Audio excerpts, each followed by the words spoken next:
सुन के खरवा राजा दशरथ चुटो रो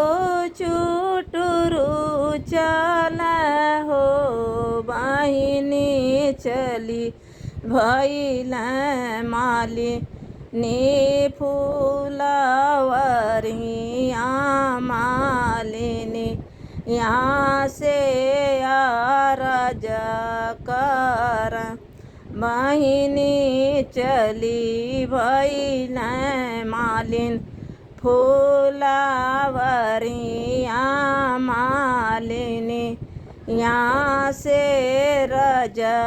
कर मालिन सगर्यु चुनरिया चटकाराया चरवा काहे धो मिल मालिन सगर्यु चुनरिया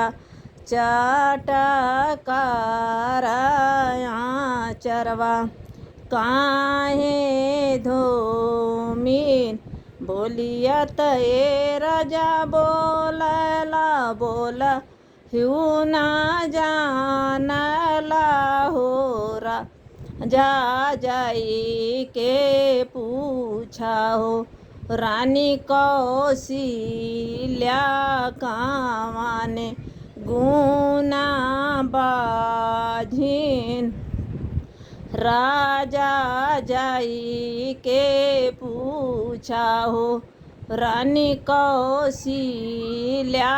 कावाने गुनावा बाझिन